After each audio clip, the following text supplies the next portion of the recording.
네, 안녕하세요. 오늘은 산업기계설비기술사 제111회 제1교시 8번 문제를 풀어보도록 하겠습니다. 수차에서 흡출관 드래프트 튜브에 대하여 설명하시오입니다. 문제를 한번 쓰면서 한번 시작해 보도록 하겠습니다.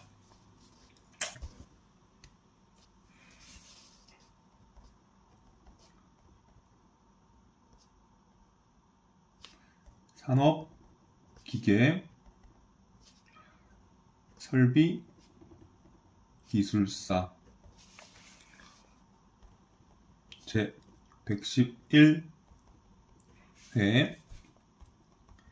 제1교시 08번 문제입니다. 먼저 문제 키워드들을 써보면은 수차, 그리고 흡출관, 영어로도 써보면은 드래프트 튜브가 문제에서 요구하는 이제 키워드들이고요. 이제 수차의 흡출관을 정리하면서 좀 몇 가지 같이 정리하면 좋을 것 같아서 같이 한번 정리해 볼게요. 반동도라는 개념도 정리해 보고, 또 유효 낙차라는 개념도 한번 정리해 볼게요. 그리고 그런 수차의 출력에 대해서도 한번 같이 정리를 한번 해볼게요.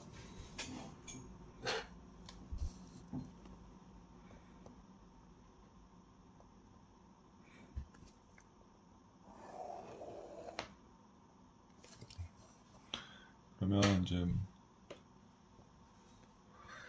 문제를 어떤 순서로 설명할 거냐면, 처음에 수차에 대해서 한번 간단하게 설명해 보고요. 두 번째는 이제 반동도에 대해서 간단히 설명해 볼게요. 그리고 세 번째는 이런 수차의 분류에 대해서 한번 해볼게요. 그리고 네 번째로는 유효 낙차 살펴보고, 그 다음에 다섯 번째로는 출력에 대해서 한번 살펴볼게요. 그리고 여섯 번째로는 이제 문제에서 직접 물어봤던 흡출관,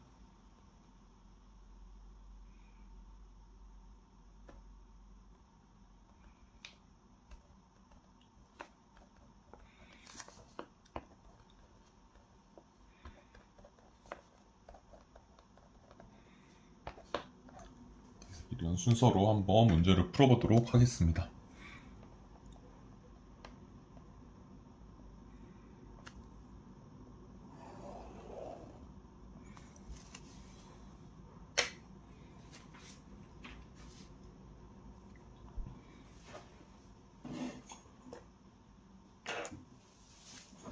살짝 구획을 나누는 게 필요해서 살짝 구획 나눌게요. 파란색으로 살짝 할게요.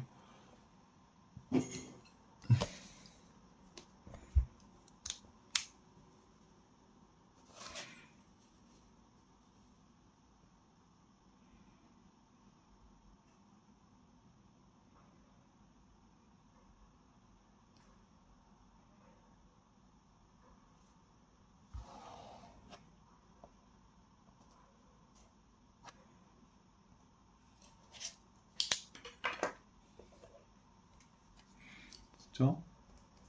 1번 수차 살펴볼게요. 수차를 살펴보려면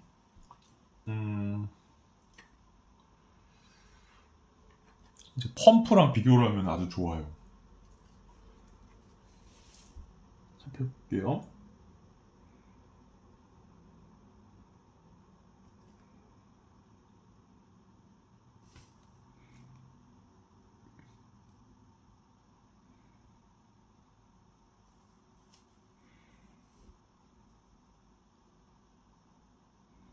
쭉 이렇게 개념도 같이 한번 그려볼게요.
펌프랑 이제 비교를 하면서 해볼 건데요. 여기에 먼저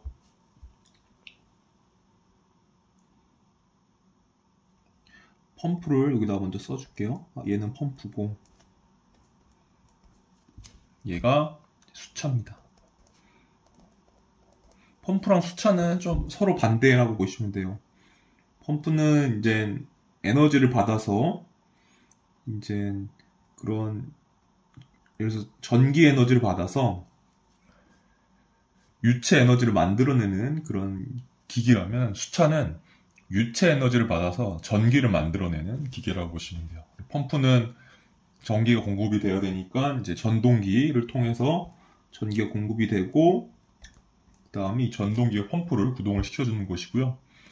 그 수차는 이제 유체로부터 그런 에너지를 얻어서 이게 발전기란 걸 돌립니다. 이 발전기가 돌면서 전기를 생산하게 되는 그런 방식인 거죠. 그래서 이렇게 조금 더 에너지 흐름을 같이 이제 화살표로 표현해 본다면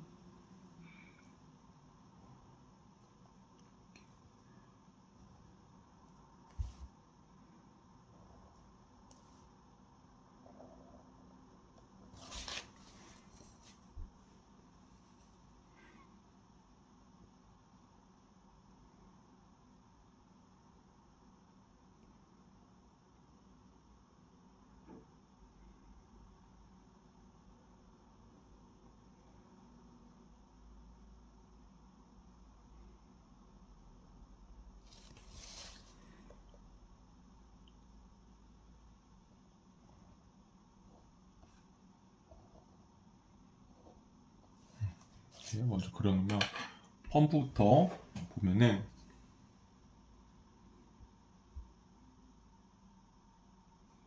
펌프 같은 경우는 이제 전기 에너지가 공급이 됩니다. 전동기로. 이게 전동기가 돌면서 기계 에너지를 만들어내죠. 기계 에너지는 좀 더 구체적으로 표현하면 회전 에너지를 만들어내는 거죠. 유체가 이제 석션이 돼서 디스차지로 배출이 됩니다. 여기는 이제 유체 에너지죠.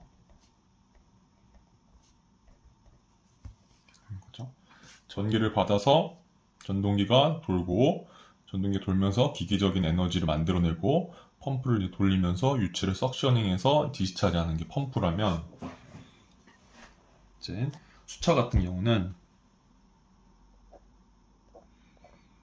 유체 에너지가 공급이 됩니다.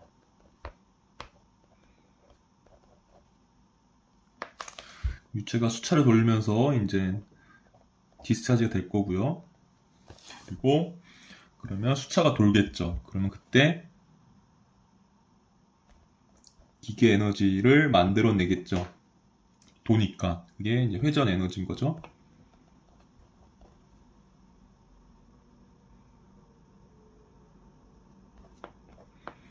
이렇게만. 그럼 이 회전 에너지가 발전기를 돌리면서 발전기는 이제 전기 에너지를 만들어내겠죠. 또 이제 화살표를 빼먹었었네요.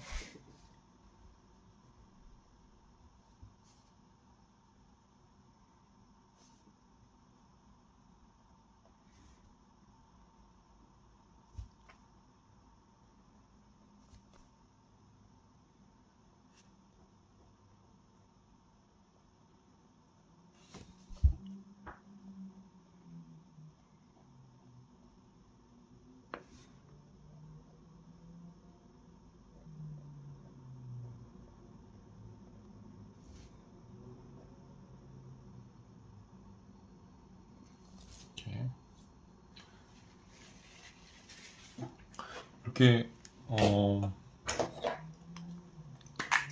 개념들 보니까 조금 더 쉽지 않나요?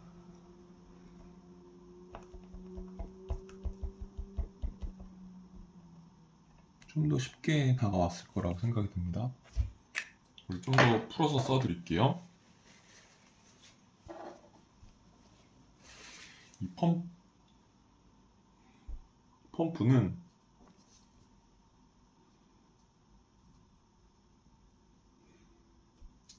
전기 에너지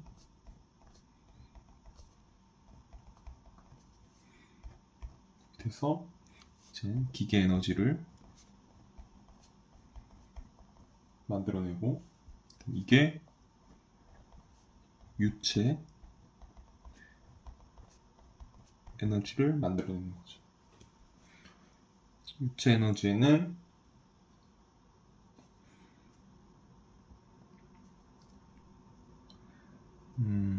이제 뭐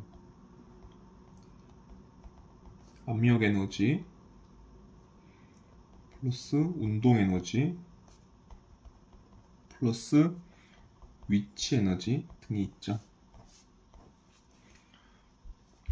그러면 이제 숫자를 볼게요. 숫자 같은 경우는 여기 똑같이 써줄게요. 화살표 방향만 다른 거니까 전기 에너지, 그 다음에 기계 에너지, 화살표가 반대인데, 그리고 여기서 유체 에너지.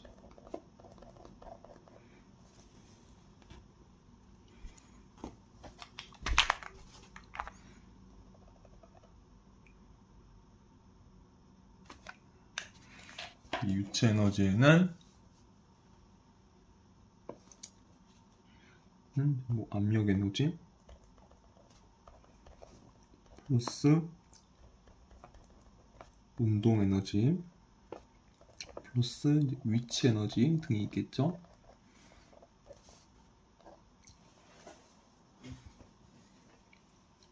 화살표가 이제 이렇게 되겠죠. 유체 에너지가 기계 에너지를 만들어주고, 그 다음에 기계 에너지가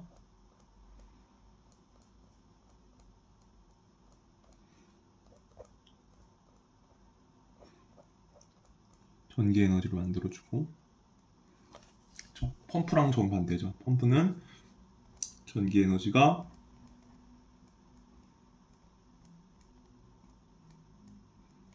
기계 에너지를 만들고, 이 기계 에너지가 이제 유체 에너지를 만들어주는 거죠. 네, 위에 개념대로 그렸던 걸 그대로 그냥 썼을 뿐입니다.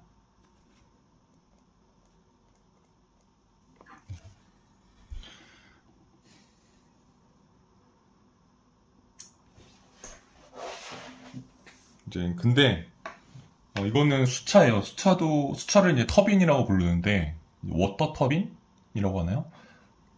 이건 물로써 이제 돌리는 그런 거죠. 근데 발전소에 뭐 증기 터빈도 있고 가스 터빈도 있잖아요. 예. 증기 터빈을 예를 들면은 증기가 이제 터빈 수차는 아니고 이제 증기 터빈을 돌리는 거죠. 얘는 워터 터빈이라고 하면 이제 걔는 증기 터빈이니까 얘는 워터가 돌리지만 증기 터빈은 증기가 돌리죠. 그럼 증기에는 여기에 이제 온도가 높으니까 이제 여기에 플러스로 내부 에너지가 더 있습니다. 내부 에너지, 열 에너지죠. 한마디로 온도에 따라 이제 비례하는 그 내부 에너지가 더 있다고 보시면 돼요. 그래서 빨간색은 그냥 이거 일단 수차에 대한 설명인데, 빨간색은 증기 터빈을 생각한다면 요거까지 고려해주면 되겠구나 이렇게 생각하시고 적어드린 겁니다.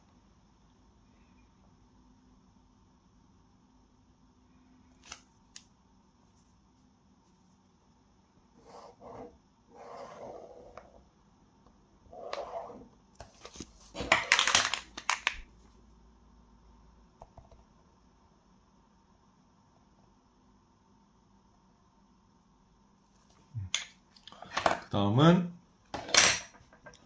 이제 2번 반동도입니다. 2번 반동도입니다. 이 디그리 오브 리액션입니다. 반동도를 이제 먼저 설명을 드리면은 이제 네. 여기 이걸 안 썼네요. 여기는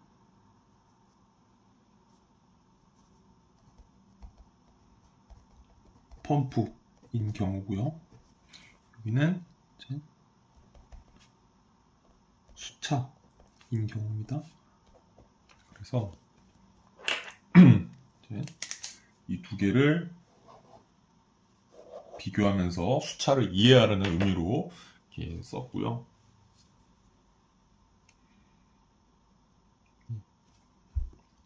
하나도 안 올라오시죠? 네. 반동도는 이제 뭐 펌프든 수차든 이제 펌프 같은 경우는 유체 에너지를 만들어내는 것이고, 수차 같은 경우는 유체 에너지를 이용하는 것이죠. 소비하는 거죠. 그럼 여기서 유체 에너지 중에서 이제 그런 압력 에너지의 비율, 전체 에너지분의 압력 에너지 비율을 이제 반동도라고 합니다. 그래서 펌프 같은 경우는 이제 이 유체 에너지를 만들어내는데, 전체 유체 에너지 만들어낸 것 대비 만들어낸 것 분의 이제 생산된 압력 에너지 비율이라고 보시면 되고, 수차는 이제 유체 에너지를 통해서 전기 에너지를 결국 만들어내는데, 전체가 가지고 있는 유체 에너지 분의 이제 전체가 이제 사용되겠죠. 그 중에서 이제 압력 에너지가 사용되는 비율이라고 보시면 됩니다. 써볼게요.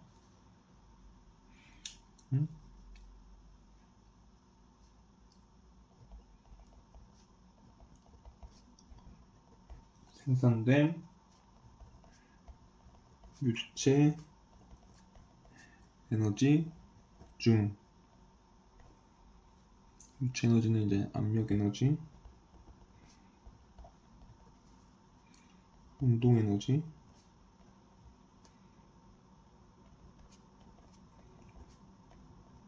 위치 에너지가 있겠죠. 중에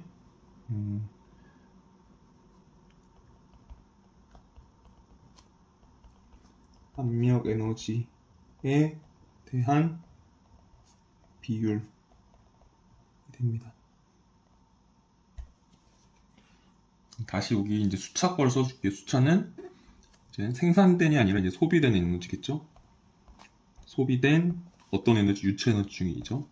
유체 에너지 중,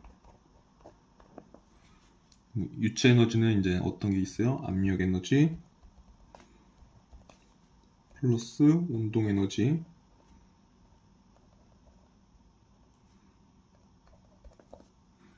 플러스 이제 위치 에너지가 있겠죠. 중 이제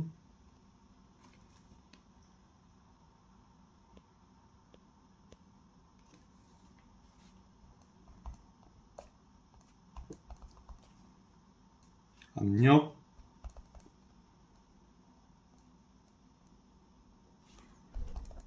에너지에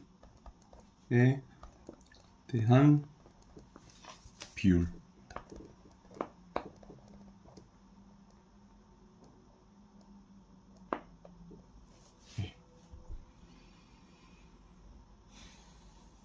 근데 만약에 이제 이게 펌프에서의 반동도고요. 그러니까 이제 수차에서의 반동도 라고 보시면 되는데, 이제 이게 만약에 증기 터빈이다 그러면은 이제 여기다가 내부 에너지도 있겠죠. 내부 에너지 또 포함을 해주고, 그리고 여기도 플러스 내부 에너지 해주면 이제 됩니다.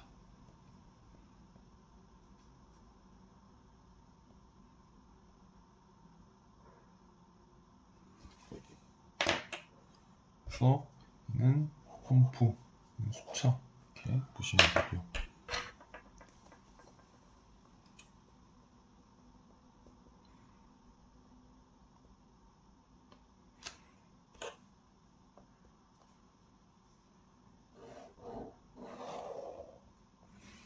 이제 반동도를 좀 더 짚고 넘어가면은 이제 결국에 의미는 전체 에너지 대비 압력 에너지의 비율이라고 보시면 돼요. 반동도를. 근데 이제 의미를 찾아보면은 뭐 펌프에서의 반동도, 그리고 그런 수차에서의 반동도, 뭐 증기 터빈에서의 반동도, 가스 터빈에서의 반동도 조금씩 정의가 달라요. 하지만 의미는 이제 제가 써드린 대로 보시면 돼요. 펌프 같은 경우는 정의를 찾아보면은 정말 그런 생산된 유체 에너지, 전 에너지 또는 뭐 전수도분의 압력 수도의 비율, 또는 전 에너지분의 압력 에너지의 비율, 또는 전수도분의 압력 수도의 비율, 이거 딱 돼 있고요. 그래서 얘는 제가 써드린 그대로 의미가 정의로 사용이 되고요. 이제 수차라든가 증기터빈, 가스터빈 쪽을 보면은 이제 뭐 이제 터빈들을 보면은 로터가 있고 이제 스테이터가 있고, 그리고 이 전체에 그런 스테이지가 있고 막 그렇잖아요. 그래서 그런 스테이지에서의 사용된 전체 에너지의 비율분에 이제 로터에서 사용된 그런 에너지의 비율, 또는 스테이지에서 사용된 그런 연락차분의 로터에서 사용된 연락차, 또는 스테이지에서 사용된 엔탈피분의 로터에서 사용된 엔탈피. 그러니까 뭐 스테이지랑 로터랑 비교를 하는데, 이제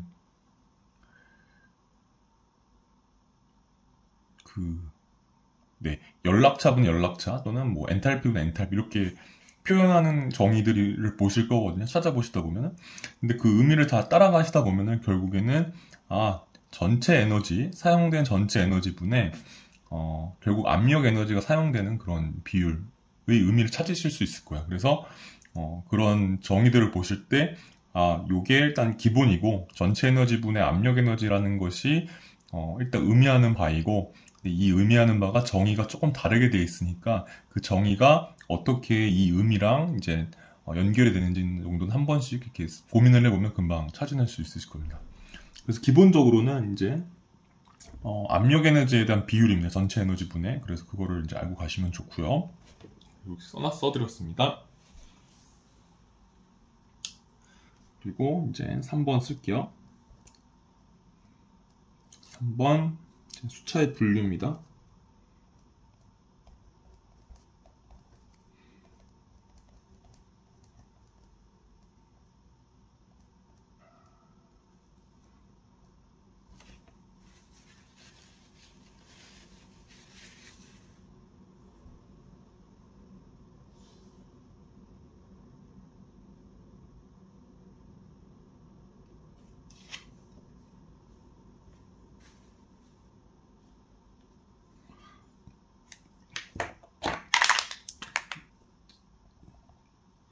수차의 분류를 왜 반동도 뒤에다 써놨냐면, 이제 이 반동도에 의한 수차의 분류를 따라서 수차를 분류하기 위해서 이렇게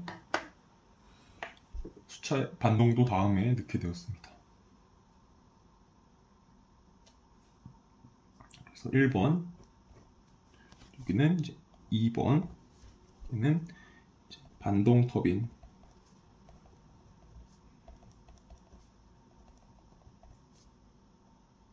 얘는 이제 충동 터빈. 반동 수차, 충동 수차 이렇게 보셔도 되고요. 얘는 이제 반동도가 이제 0.5 이상인 경우 반동 터빈이라고 보고요. 얘는 그럼 반동도가 어떻게 되겠어요? 0.5 이하인 경우를 의미하겠죠. 반동도는 거의 이제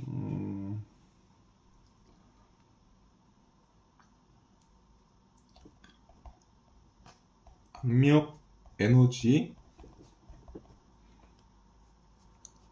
차이에 의한 반동력을 주로 이용을 하는 그런 터빈이고요. 언제 이 발전기를 돌리는데 압력 에너지를 주로 이용을 하는 거고, 얘는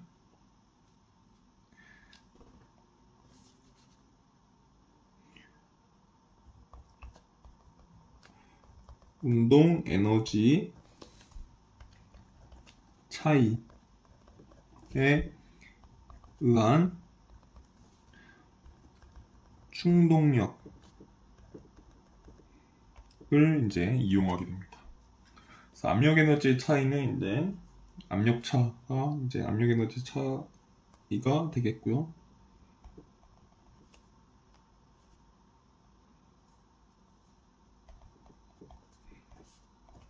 그리고 충동력은 속도차겠죠. 근데 속도의 제곱에 비례를 하죠. 운동 에너지는 반동 터빈 같은 경우는 이제 펠톤 수차가 얘가 되고요. 그리고 충동 터빈 같은 경우는 이제 프란시스 수차, 그리고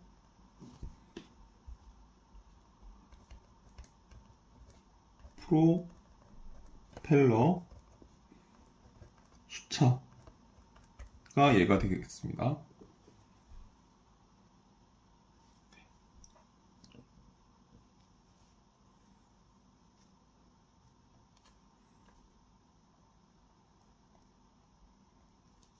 여기까지 3번까지 분류를 했습니다. 정리를 했습니다. 이제는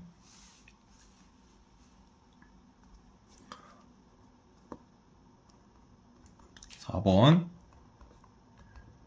유효 낙차.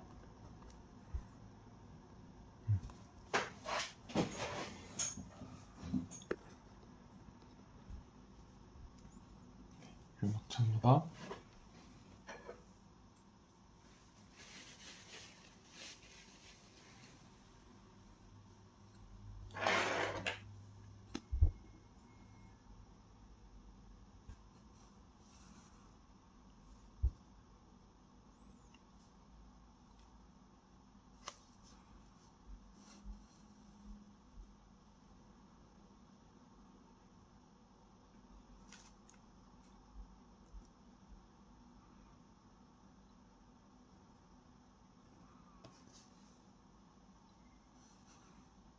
여기서는 좀 그림을 먼저 그려야 돼가지고 시간이 조금 소요가 됩니다.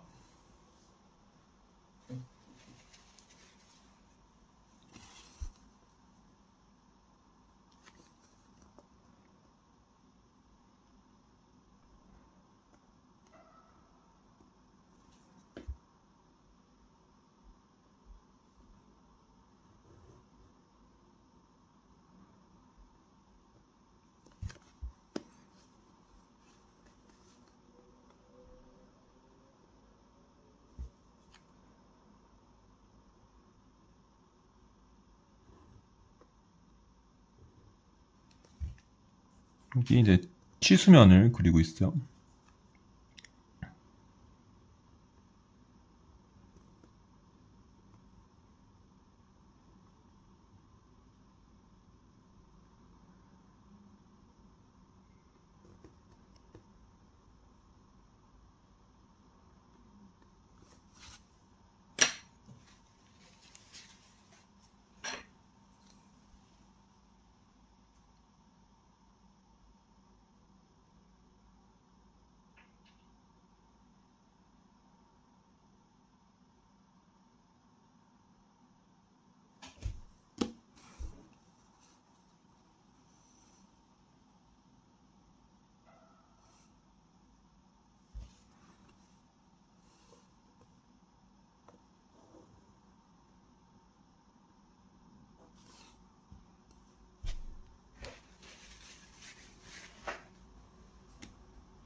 지금 그리는 거는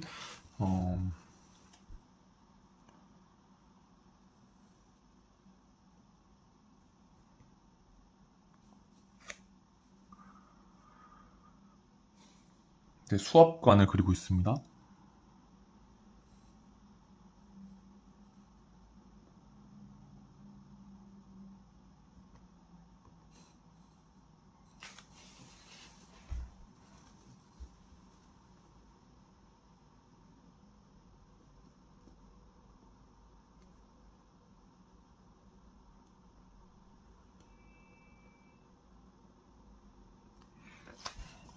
그리고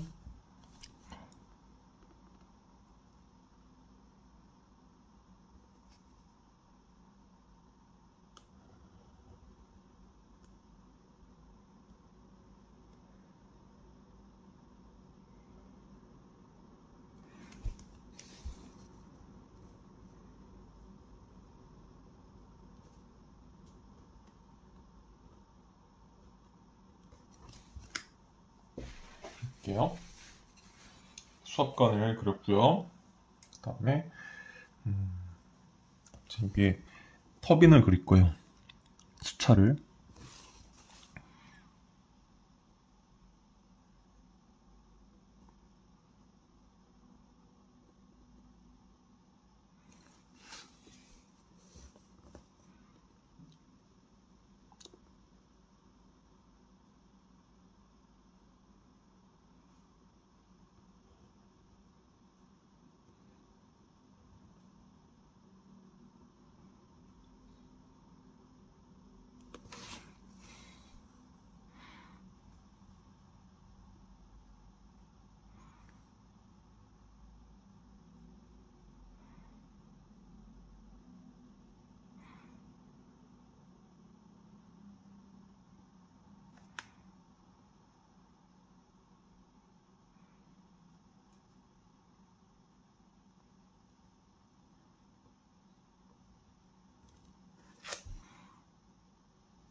좀 그림이 조금 조심스럽게 그리고 있어서 시간이 좀 더 걸리네요.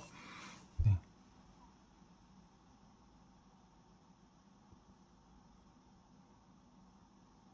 약간 이제 회전차를 그릴 거예요.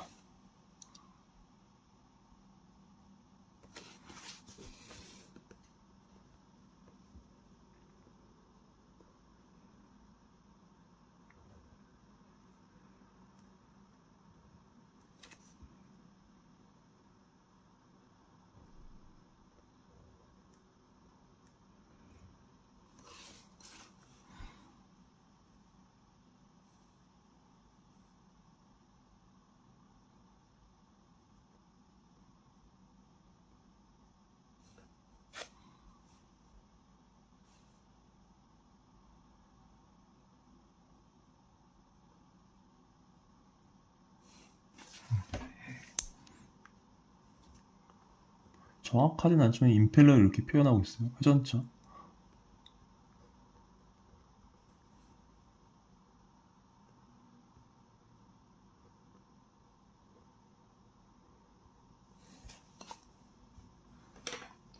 표현했고요. 그 다음에 이제 흡출관을 그려볼게요.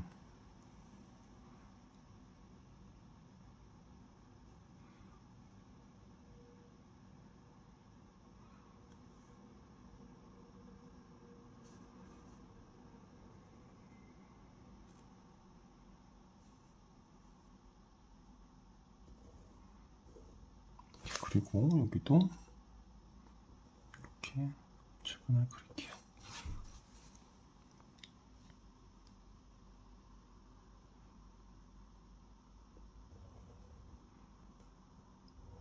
그리고요.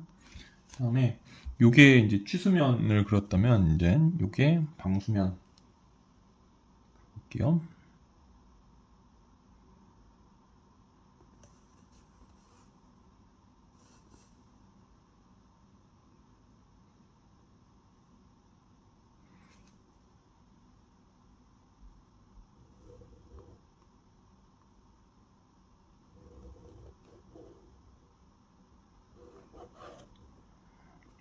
방수면 그려볼게요.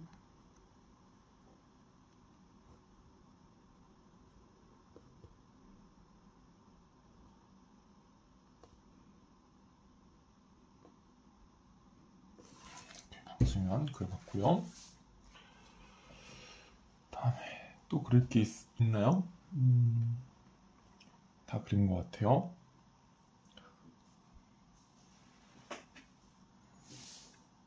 그럼 일단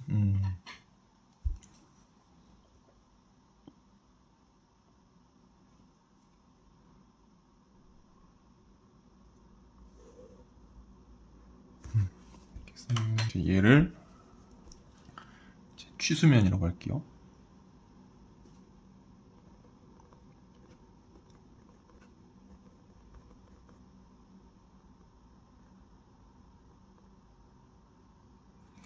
여기를 이제 방수면이라고 할게요. 그러면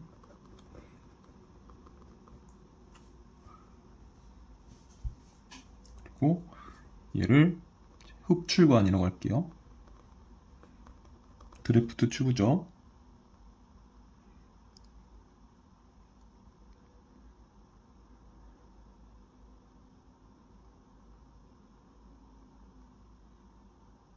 네, 지금은 유효낙차를 보는 거지만 이제 6번에서 흡출관 할 거죠.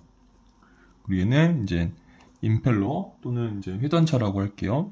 그래서는 회전차 있고요. 얘는 수압관. 취수면으로부터 물을 이제 해서 여기가 이제 쭉 압력이 채워져 있겠죠. 물이 흘러가면서. 그다음 여기서 이제 위치 에너지가 압력 에너지로 바뀌면서 또는 속도 에너지 같이 변하면서 그래서 이제 그 유체가 가지고 있는 에너지로 이제 수차를 돌리는 그런 컨셉이죠. 그러면 될 것 같고.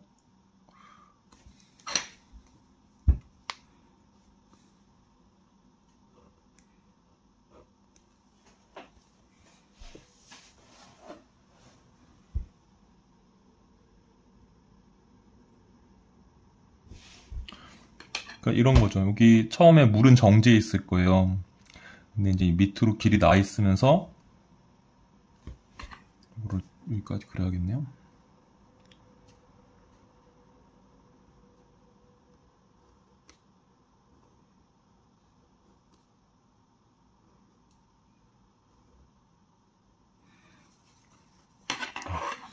여기 만약에 댐이라고 한다면 이 댐을 통해서 이제 물이 저장이 되어 있다가 이제 여기 물은 정지가 되어 있을 건데 이제 물이 이제 일로 흘러가기 시작하면서 이제 여기 가지고 있는 위치 에너지가 이제 속도 에너지로 바뀌겠죠. 그리고 또 압력 에너지로 같이 바뀔 거예요. 그렇게 속도 에너지 그리고 압력 에너지 또 위치 에너지 어디랑 비교하면 여기랑 비교하면 계속 위치 에너지 가지고 있죠. 그 위치 에너지가 계속 속도랑 압력 에너지로 바뀝니다. 내려가면서 위치 에너지는 줄어들고 그러다가 얘가 이제 여기서 이제 회전차에 가까워졌을 때 이제 위치 에너지는 회전차 대비 0이 되고요. 그 다음에 그 여기까지 잡고 있던 모든 위치 에너지가 이제 그런 압력 에너지라든가 아니면 속도 에너지로 바뀌면서 이 회전차를 돌리게 되는 거죠. 속도 에너지 또는 운동 에너지 같은 의미죠. 돌리면서 이제 여기에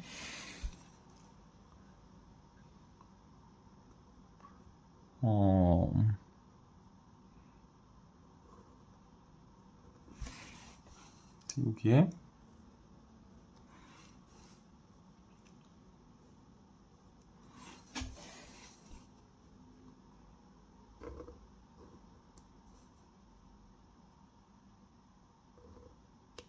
발전기가 있겠죠. 이렇게 발전기, 전기를 만들어내는 발전기가 이렇게 있는 거죠. 그러면서 전기를 생산하겠죠. 그리고 이제 회전차를 돌리고 남은 그런 에너지가 많이 손실된, 소비된 그 에너지는 이제 흡출관을 통해서 방수면으로 이제 배수가 되겠죠. 배출이 되겠죠. 이렇게 됩니다. 그럼 유효 낙차를 한번 그려볼게요. 먼저 유효 낙차 전에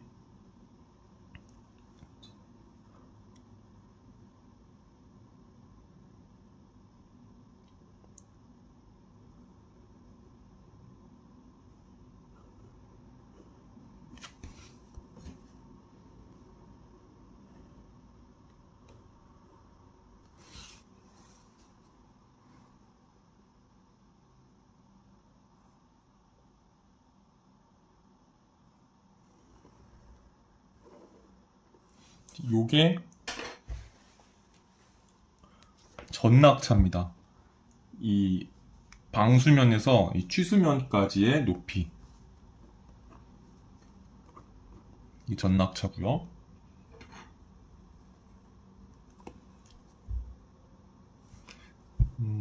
전낙차를 HT라고 할게요. H 토탈 해가지고.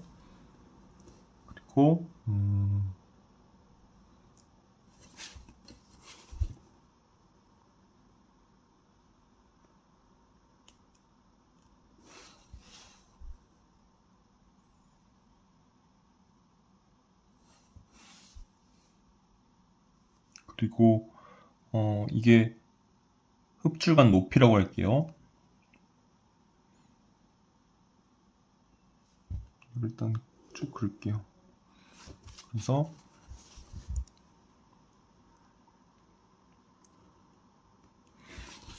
얘까지는 이제 흡출관 높이라고 할게요. H 드래프트 튜브 이렇게 하고요. 그 다음에 이제 여기 손실들이 좀 있어요. 이제 이 흡출관 높이만큼 전낙차에서 빼줘야 되죠. 왜냐면 실제로 회전차는 여기서 노니까 이 전체 낙차가, 회전차가 여기 있었다면은 이 전체 낙차가 기여를 했을 텐데, 이제 이 정도 떨어진 위치에서 회전차가 도니까 요 밑에 에너지는 회전차가 이용을 못하는 거죠. 그렇기 때문에 여기 HDT를 흡출관 수도 이렇게 잡아줬고요. 그 다음에 흡출관에서도 좀 손실이 있습니다. 흡출관은 이제 흘러가면서 좀 손실이 있을 거기 때문에 그 정도 이제 좀 잡아줘야 되고요. 그 다음에 여기 수압관에서도 좀 손실이 있습니다. 그래서 그 정도도 좀 잡아줘야 돼요.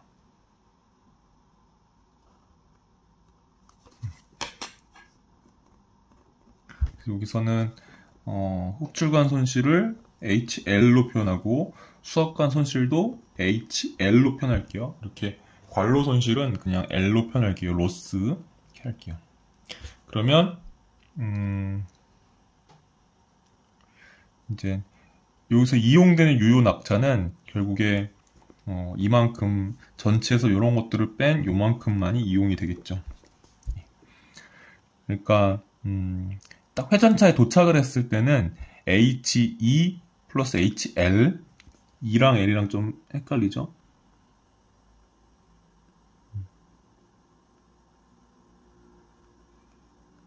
이렇게 좀 더 옆으로 썼어요. 회전차에 도착을 했을 때 이 유체가 HE랑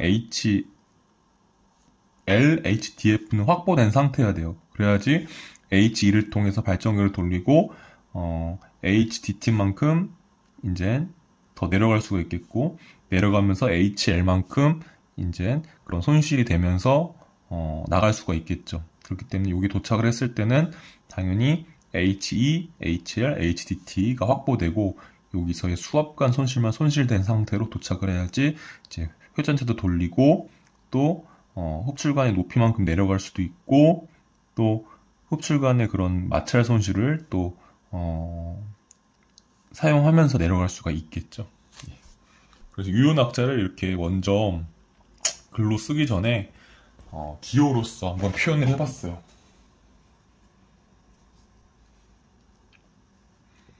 그래서 먼저 HT부터 얘기를 하면 HT는 전낙차죠.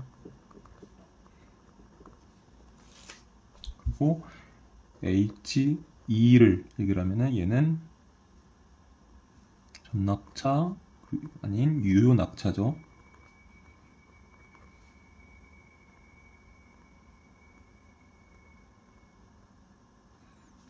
이 의미를 좀 다시 써볼게요.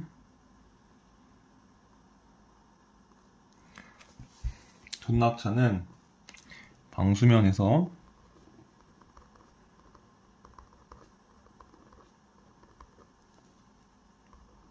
취수면까지의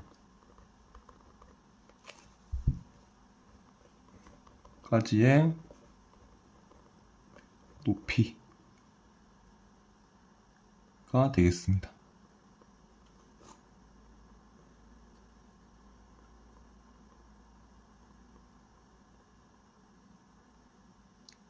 그리고 유효 낙차는 이제 전낙차에서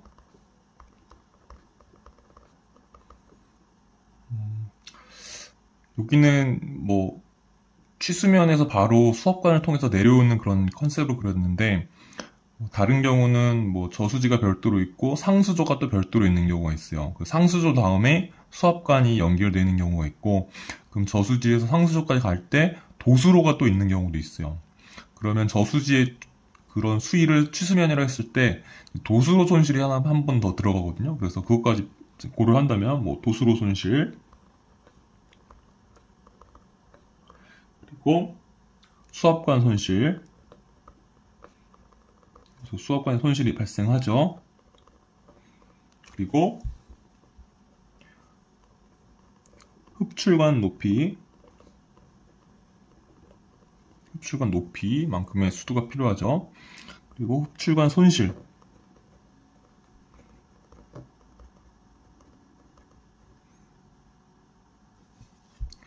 이제 등을 뺀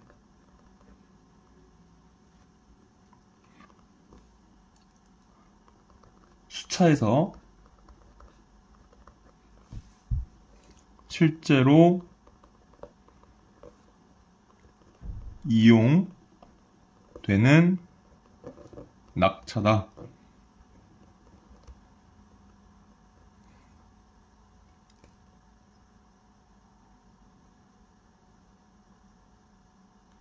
이렇게 볼 수가 있습니다. 전낙차에서 도수로 손실이 있으면 도수로 손실 빼고 또 수압관 손실 빼고 그리고 여기서 흡출관 높이만큼 빼고 그리고 흡출관에서 손실만큼 빼고 한 그런 수차에서 실제로 이용되는 낙차를 유효 낙차라고 합니다. 여기까지 해서 이제 유효 낙차를 한번 알아보았습니다. 전낙차와 함께.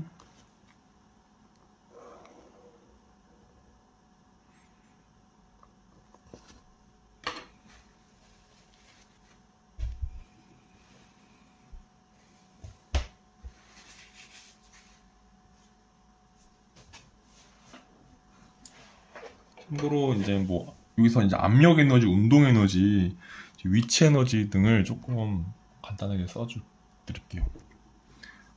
뭐 압력 에너지, 운동 에너지, 그리고 위치 에너지. 지금 뭐 개념들이 비슷한 것들이 이제 압력수도 같은 그런 에너지의 개념인 거죠. 단위만 다르고, 그리고 속도수도,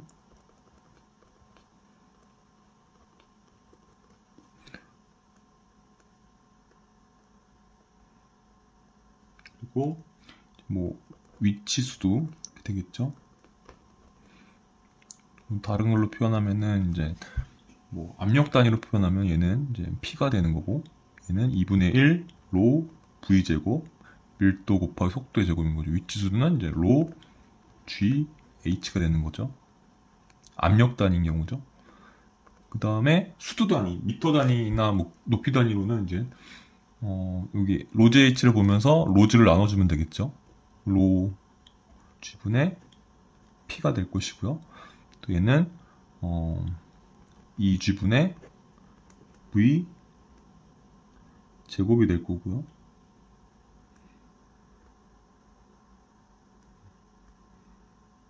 그리고 얘는 H가 될 거고요. 뭐 이런 식으로 혹시나 이제 좀 잘 무슨 얘기신지 잘 헷갈리실까봐 한 번씩 더 그리게 되었습니다.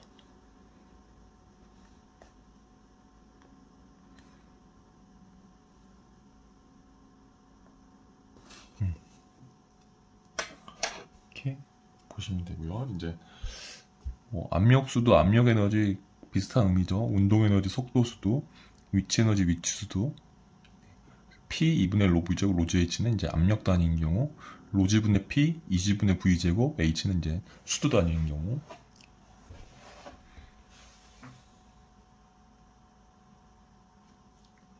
해봤고요. 그 다음에 이제 5번입니다. 5번. 얘는 출력.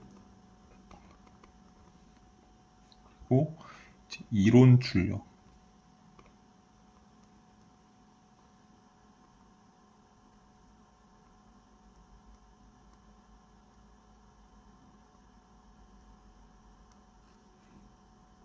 이론 출력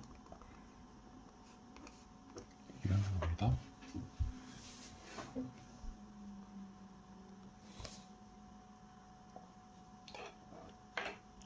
한번 해볼게요.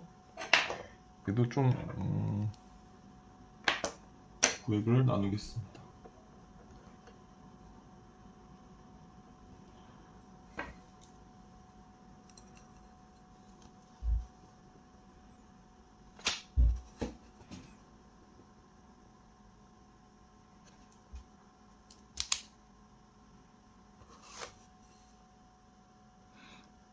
왜냐면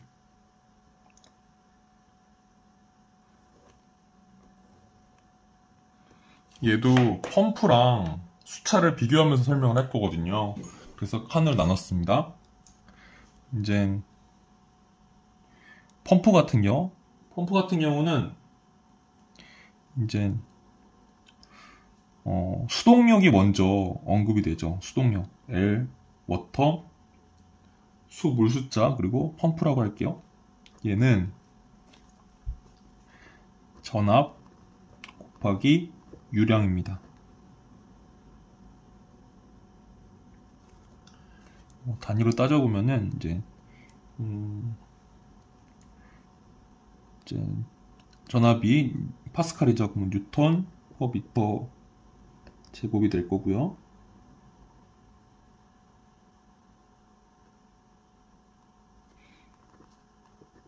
그리고 유량은 최종 유량이니까 미터 3승 퍼 세크가 될 것이고요. 네, 그러면 어떻게 되느냐? 미터 제곱 미터 3승 없어지면 뉴턴 미터가 되고 그럼 줄이 되죠. 그럼 세크는 줄 퍼 세크가 되는 거죠. 얘는 줄 퍼 세크. 얘는 와트. 얘는 출력의 단위가 되는 거죠. 또 다른 표현으로는 이제 이 압력을 이렇게 수두로 표현하면 이제 로지 H로 표현할 수가 있죠. 로지 H H인데 여기서는 이제 전수두 개념으로 로지 HT 곱하기 Q가 됩니다.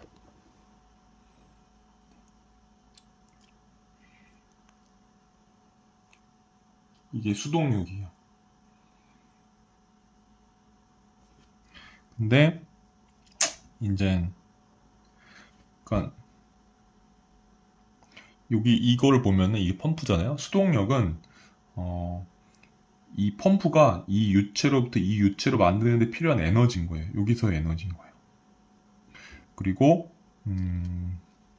이제 수차는 여기서의 유체 에너지 가지고서 나가면서 어느 정도 에너지를 이제 이 유체가 감소하면서 에너지를 만들 거거든요. 그 에너지를 이제 이론 출력이라고 합니다. 여기는 L 이론이니까 시오레티컬 T 그리고 수차는 얘는 터바인 이렇게 할게요. LTT는 똑같이 P인데 T는 아니고 얘는 유효 압력으로 해야 됩니다. P 곱하기 Q가 되는 것이고요. P는 똑같이 뉴턴 퍼 미터 제곱 단위가 되고 그 다음에 곱하기 유량의 단위, 최종 유량의 단위니까 미터 삼승 퍼 세크 이렇게 하면은 이제 뉴턴 미터 퍼 세크 그래서 줄 퍼 세크가 되는 것이고요. 얘는 단위가 출력의 단위 와트인 거죠. 얘는 똑같이 얘랑 표현하면은 로 G 그다음에 H 유효니까 유효압이었죠. 여기는 유효 양정 곱하기 이제 Q가 됩니다.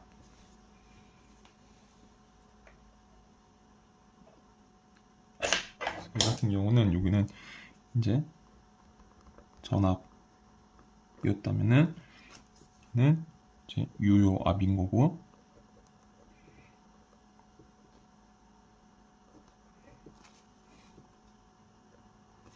얘는 전양정이겠죠.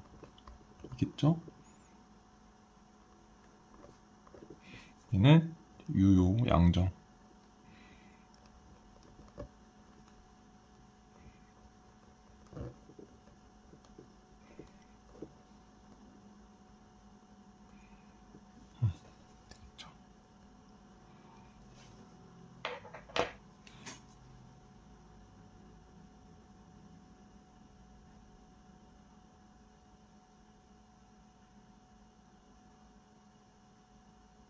이렇게 되겠죠.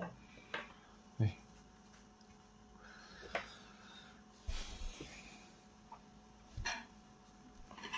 얘는 사실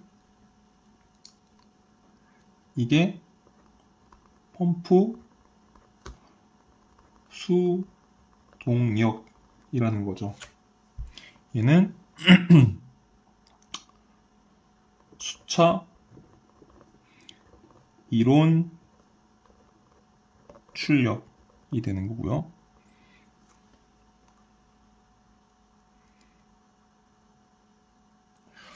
펌프 수동력 같은 경우는 이제 여기서 만들어지는 거잖아요. 얘도 여기서 만들어지는 거고 여기서 이 펌프 수동력을 내려면 이제 여기 전동기가 어느 정도의 에너지를 공급을 해줘야지 여기서 에너지를 만들어내겠죠. 근데 여기서 에너지는 좀 더 커야 돼요.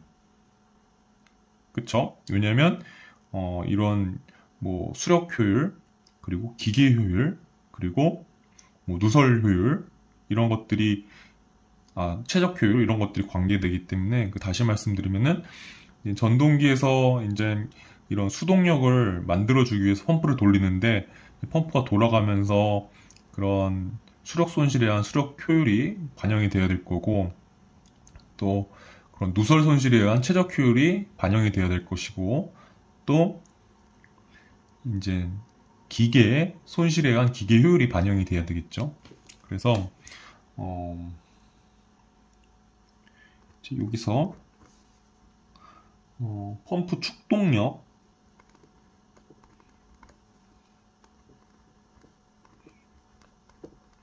여기 더 커야겠죠, 수동력보다.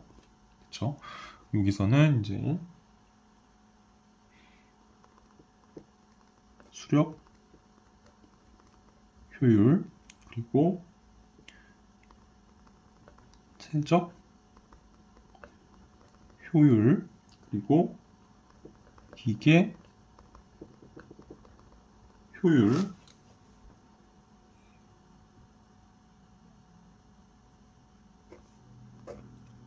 이 고려가 되어야 됩니다.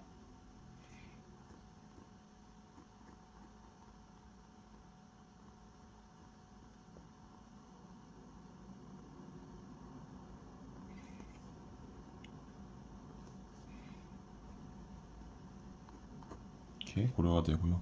수차 이론 출력은 이제 수차 정미 출력으로 이제 고민을 해봐야 돼요.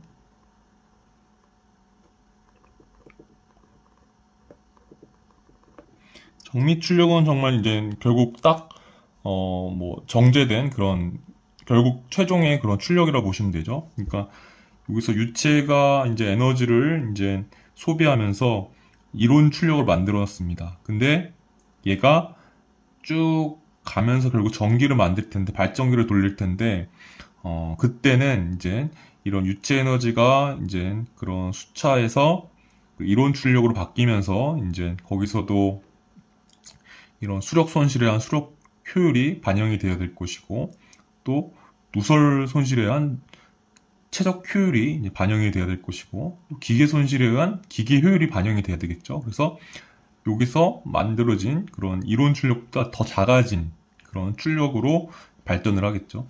얘 같은 경우는 이만큼의 펌프 수동력을 만들기 위해서는 이제 그런 손실들을 고려한 더 큰 동력이 공급이 돼야 되고, 얘는 더 작아진 동력으로 이제 발전을 하게 된다, 이런 거죠. 그래서 얘도 이렇게 하는데, 얘도 똑같이 이제 수력, 효율, 그리고 최적, 효율, 여기는 기계, 효율, 이 이제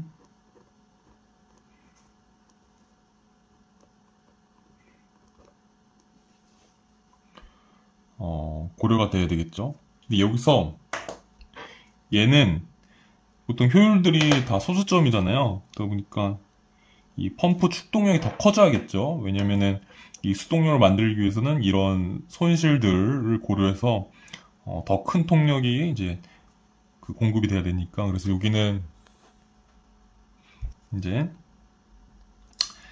효율들로 나누기를 하게 되고요. 여기 같은 경우는 이제 그 유체 에너지가 만들어내는 이론 출력 대비 발전기로 전달되는 그런 수차 정미 출력은 결국 작아질 것이기 때문에, 얘네들은 소수점이기 때문에 얘네들은 곱하기가 되겠죠. 예, 이렇게 보시면 되겠습니다.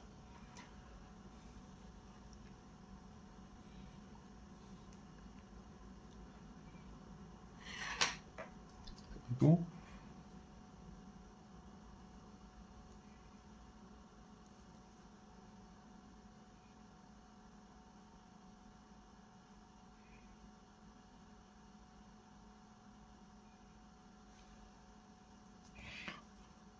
축동력은 전동기 서고요. 얘는 정리 출력은 이제 결국 발전기 있었겠죠. 얘는 결국 펌프 이겠고, 얘는 수차를 얘기했습니다.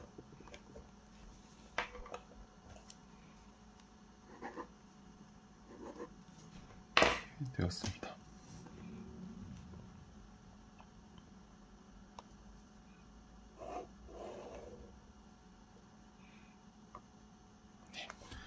여기까지 해서 이제 출력을 다뤄봤고요. 이제 하이라이트 이제 문제에서 요구한 그런 흡출관을 한번 살펴볼게요.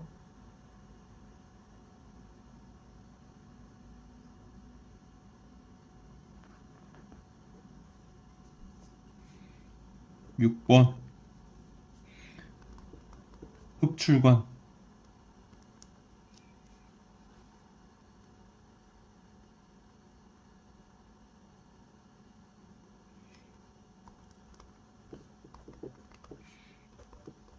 드레트 튜브. 얘는 반동 수차에만 있습니다.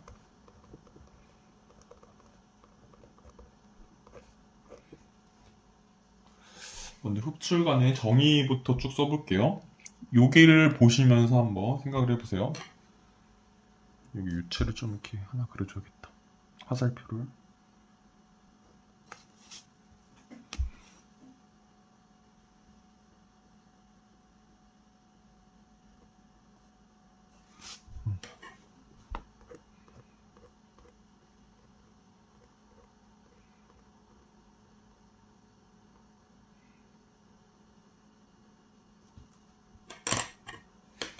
써볼게요. 이제 흡출관 에너지가 이제 유체 에너지가 높다가 이제 회전차를 돌리면서 발전기에서 에너지를 이제 소비하기 때문에 여기 나오면은 이 회전차를 나오면은 에너지가 감소하겠죠. 에너지가 감소한 조금 다시 할게요.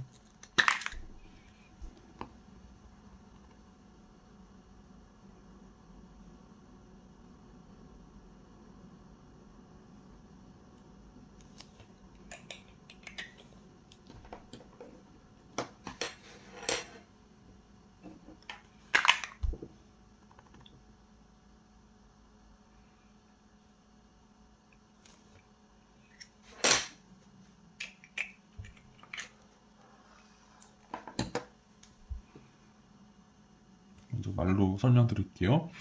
에너지가 감소한 유체가 이제 여기 수차죠. 이 회전차를 떠나는 동안 회전차 출구와 방수면 사이에서 이제 대기와 접촉이 없도록 하기 위해서 설치되는 관을 흡출관이라고 합니다. 여기가 이제 막 이 흡출관이 없다고 생각하면은 이제 여기서 이제 유체가 막 나와요. 그러면은 여기에 그런 뭐 바람이라든가 아니면은 여기서의 나온 에너지가 그래도 그 밖의 에너지보다 클 거거든요. 그러면은 막 흩날릴 수도 있고 또 막 그런 혼란을 일으킬 수 있고 그러겠죠. 혼돈을 일으킬 수도 있고요. 그렇기 때문에 여기서 나온 유체가 이 방수면까지 대기와의 접촉을 차단을 해서 그런 이상현상을 방지하기 위해서 이렇게 설치하는 걸 흡출관이라고 보시면 될 것 같아요. 그래서 다시 쓰면은 에너지가 감소한 유체가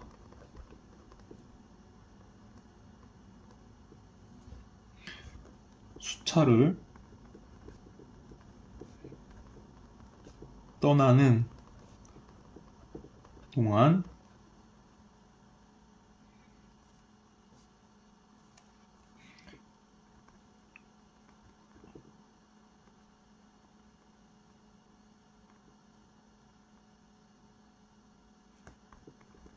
회전차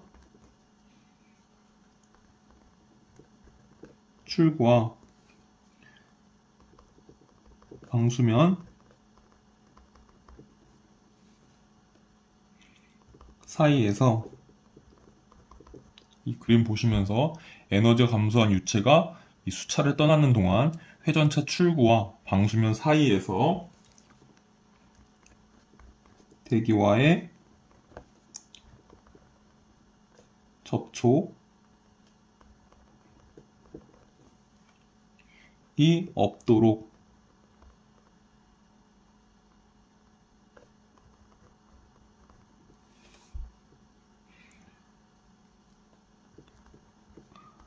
설치되는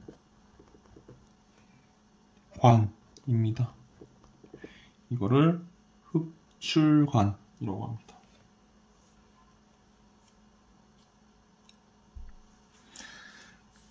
이제 이 흡출관을 공부하실 때 같이 이제 알아둬야 될 것이 이제 흡출관의 높이가 어떻게 설정을 하는지가 중요합니다.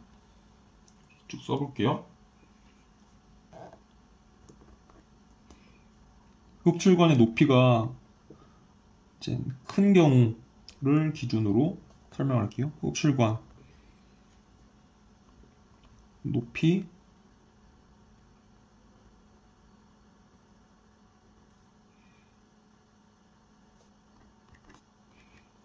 크다.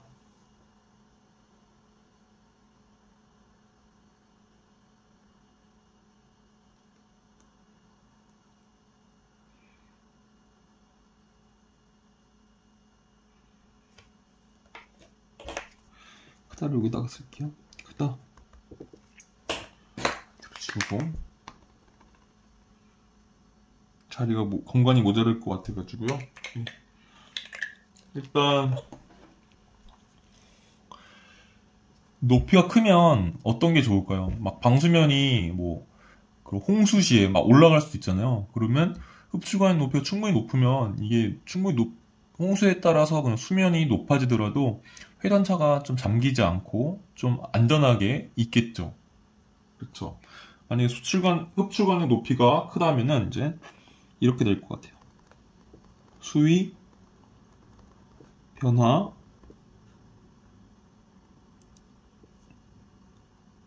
있는 경우 대응이 유리하겠죠. 대응 유리 하겠죠. 뭐 써보면은 뭐 홍수시 침수 방지 거고, 또 하나가 이거는 장점인 것 같아요. 근데 흡출관 높이가 커지면 결국 HDT가 커지면서 H2가 작아질 수 있잖아요. 그럼 H2가 작아지면 여기서 결국 이론 출력이 적어지겠죠. 그럼 결국 또 정리 출력도 적어질 것이고요. 그러면 이제 이런 문제가 있겠죠. 출력 감소. 왜냐면 유효 낙차 감소. 그렇죠?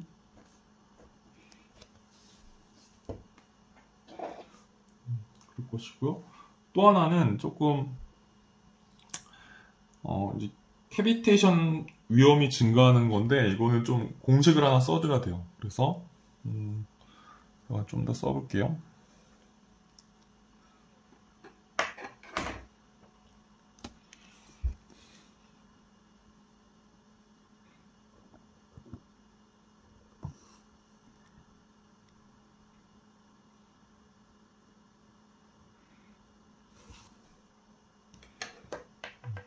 여기를 이제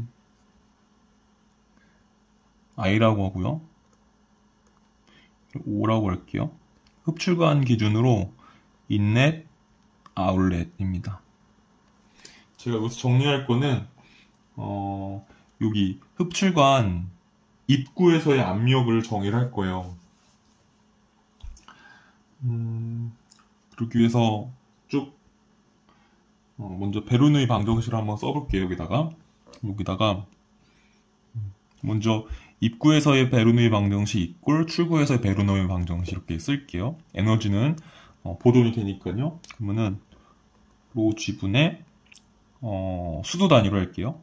HI 그렇죠? 플러스 압력 수도에서 속도 수도 2G분의 VI 제곱 되겠죠? 플러스 HI가 되겠죠? HI. 이거는 이렇게 표현할 수가 있겠죠? 이제 출구에서의 압력, 출구에서의 에너지. 이거는 로G분의 H, P죠, P. H가 아니라. P.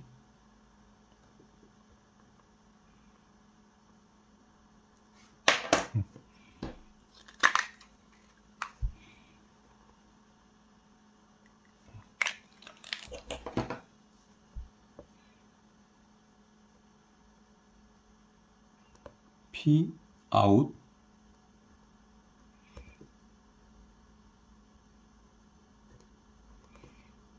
플러스 2지분의 V out 제곱 플러스 H out. 그리고 여기다가 이제 플러스로 이제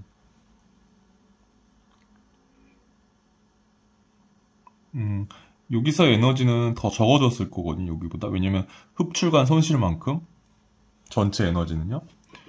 그러니까 여기 흡출간 입구나 출구나 일단 큰 에너지는 이미 소비한 상태예요. 이 회전차에서 돌면서 큰 에너지는 이제 사용이 됐고, 이론 출력은 사용이 됐고, 그 다음에 이제 배출되는 에너지인데, 여기서의 배출되는 에너지랑 여기서의 배출되는 에너지는 같을 거예요. 근데 단 하나 차이가 있겠죠. 통과하면서 마찰 손실이 발생하니까 그 차이만큼 보정을 해줘야겠죠. 그게 여기서 플러스 HL이 됩니다. 왜냐면 여기서의 에너지보다 여기서의 에너지가 감소가 될 거예요. 왜냐면 이만큼의 그런 손실을 잃어버렸으니까. 그럼 여기서는 그 손실만큼만 더해주면은 이제 그 입구에서의 에너지랑 같겠죠. 이렇게 표현이 됩니다. 그럼 저는 얘를 중심으로 표현을 한번 해보고 싶어요. 얘를 중심으로 한번 정리를 해볼게요. 그러면 이렇게 되겠죠. 50분의 pi 얘 이꼴 이렇게 밑에다 쓸게요.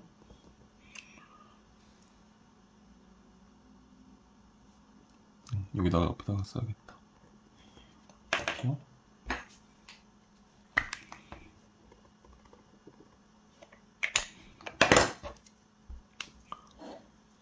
보이시나요?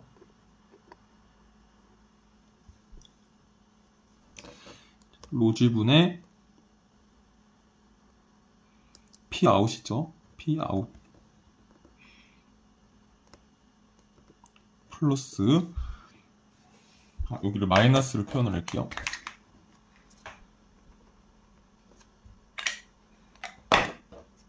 마이너스로 표현한다면 먼저 2지분의 마이너스니까 VI 제곱 마이너스 V5 제곱으로 해주면 마이너스가 됩니다. 표현이. 그리고 여기도 마이너스로 표현할게요. 그러면 마이너스 HI 마이너스 HO 이렇게 되고요. 그 다음에 플러스 HL이 됩니다. 조금 공간이 모자라네요. 되겠죠. 다시 얘를 표현하면은 로지분의 P 아웃은 이제 여기는 여기가 대기잖아요. 대기압. 대기압이랑 같은 수면, 같은 높이의 수면을 가지고 있을 테니까 여기도 대기압이 돼요. 압력은. 그래서 여기는 ATM 이렇게 써줄게요. 그 다음에 여기는 아까 마이너스였죠. 그리고 2지분의 VI 제곱 마이너스 VO 제곱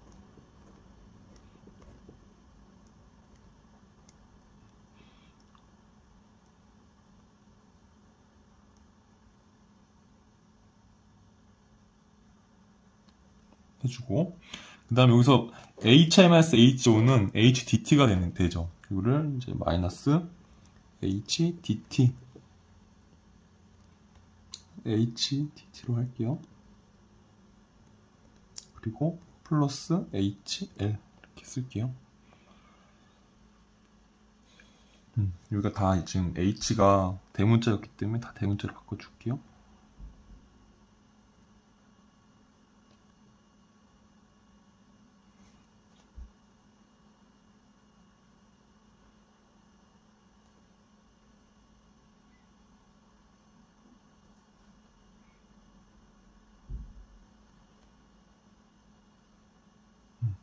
이렇게 정리를 해봤어요. 그래서 이제 이 아웃, 이 인, 흡출관 입구에서의 압력으로 쭉 정리를 해봤어요.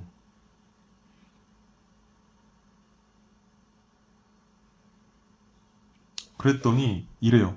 로지분의 대기압 마이너스 이지분의 VI제곱 마이너스 VO제곱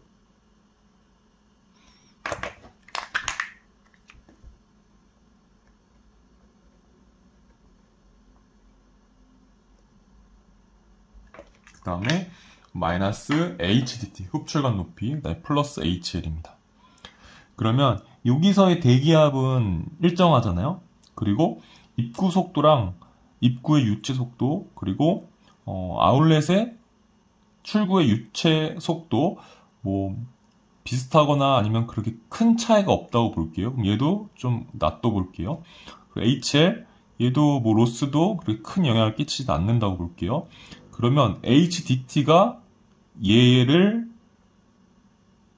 영향을 끼쳐요. 그래서 HDT가 커지면 이 압력이 작아지겠죠. HDT가 작으면 이 압력이 커지겠죠. 근데 여기는 지금 흡출관 높이 기준으로 표현을 했으니까 흡출관 높이가 크면 HDT가 커질 거고 그럼 압력이 작아지겠죠. 그럼 여기 흡출관 입구에서 압력이 작아지면 이게 압력이 작아지다가 유체의 증기압보다 작아지게 되면 유체의 해당 온도에서 증기압보다 여기서의 압력이 작아지게 되면은 그때부터 기포방울이 생기면서 증발이 되면서 이제 캐비테이션의 위험이 높아지게 되겠죠. 그래서 이제 흡출관 높이가 커지면 캐비테이션 위험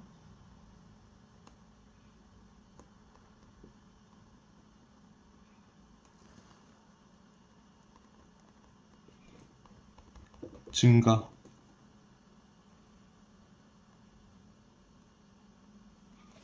왜냐면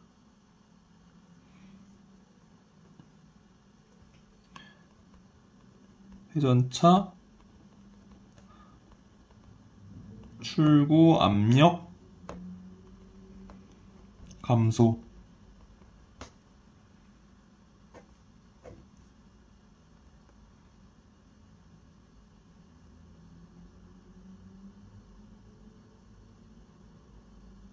이렇게 되겠습니다.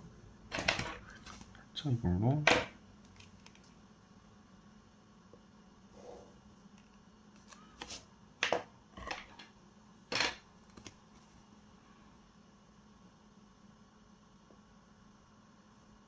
흡출관 높이가 커지면 이제 이렇게 연쇄적인 영향이 있습니다.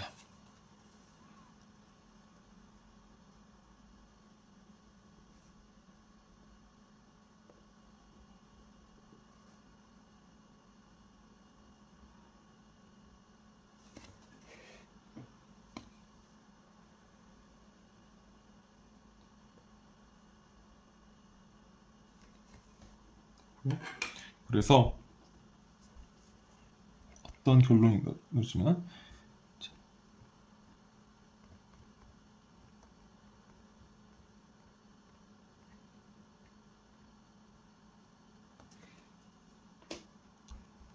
적절한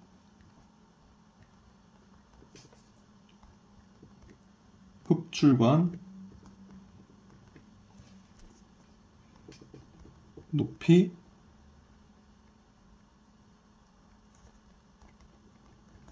필요.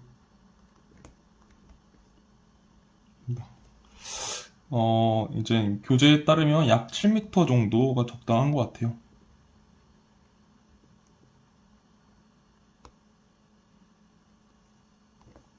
뭐 상황에 따라 다르긴 하겠죠. 근데 뭐 특정한 상황을 생각하고서 그때를 봤을 때 한 7m 정도 적당하다 이런 판단이 나왔겠죠. 이제 그렇게 어떤 상황인지까지는 이제 잘은 알지 못하고요. 예. 그래서 적절한 흡출관 높이가 필요한 이유는 이제 수위 변화에 대응이 유리합니다. 왜냐면 흡출관 높이가 크면 클수록 유리하긴 한데 대신에 출력이 감소할 수 있고 캐비테이션 위험이 증가할 수 있기 때문에 적절한 흡출관 높이가 필요하다. 그리고 대략 7m 정도가 적당한 걸로 그렇게 보여진다. 이렇게 이 정도 아시면 될 것 같습니다.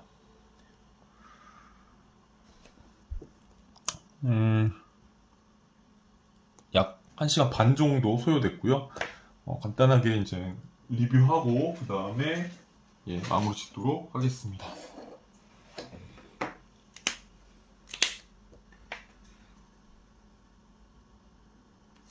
먼저 오늘 이제 산업기계설비기술사 제111회 제1교시 08번 문제 다뤄봤고요. 키워드로 수차, 흡출관이었지만 거기다가 반동도, 유효 낙차, 출력까지 포함시켜서 오늘 설명을 드렸습니다. 그래서 1번 수차, 2번 반동도, 3번 수차의 분류, 그리고 4번 유효 낙차, 5번 출력, 이론 출력 중심으로 설명드렸고요. 그리고 흡출관, 반동 수차에 해당이 되고요. 충동 수차에는 해당이 되지 않고요. 수차의 개념은 이제 펌프랑 수차의 비교를 통해서 수차의 개념을 설명드렸고요.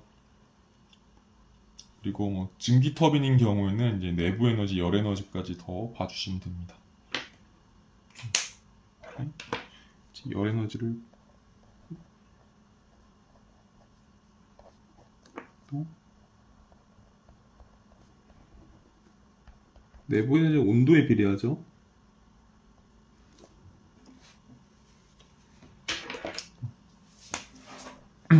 반동도는 이제 전체 에너지분에 생산된 유체 에너지 중, 소비된 유체 에너지 중 압력 에너지에 대한 비율,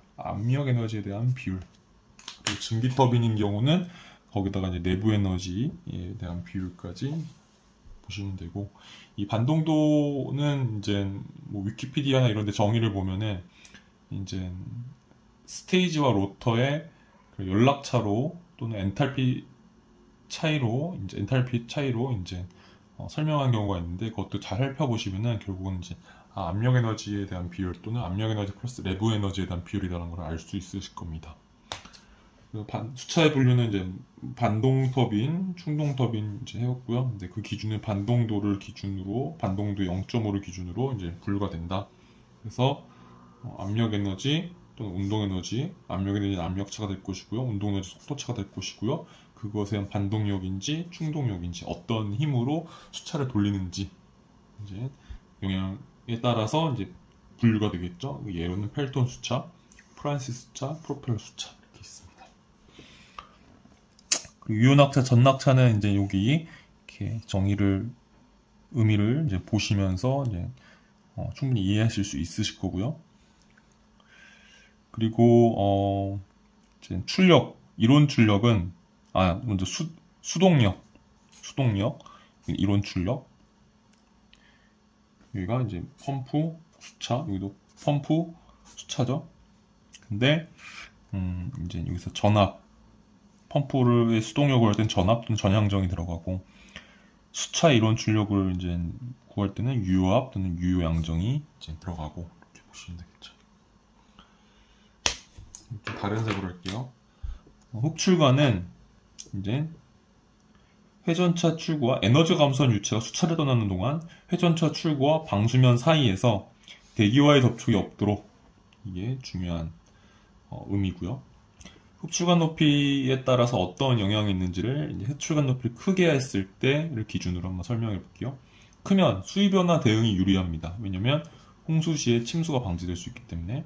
그리고 흡출관 높이가 크면 이제 유효 낙차가 작아지기 때문에, 여기 H가 작아지기 때문에 HDT가 커지면 출력이 감소하게 되고요. 왜냐면 여기서 유효 양정 또는 이 이제 고려가 되니까요. 유효 낙차, 유효 양정 같은 말이죠. 유효 낙차, 유효 양정, 유압 다 같은 말이죠. 그 다음에 캐비테이션 위험이 증가할 수 있습니다. 왜냐면 여기 공식을 살펴보시면은 흡출관 높이가 커질수록 이제 여기 입구에서의 압력이 줄어들게 됩니다. 그러면 압력이 떨어지면 증기압 이하로 떨어지게 된다면 이제 캐비테이션이 발생할 수가 있겠죠. 그리고 적절한 흡수관 높이가 필요하다. 이렇게 보시면 될 것 같아요. 장시간 들어주셔서 감사합니다. 고생하셨습니다.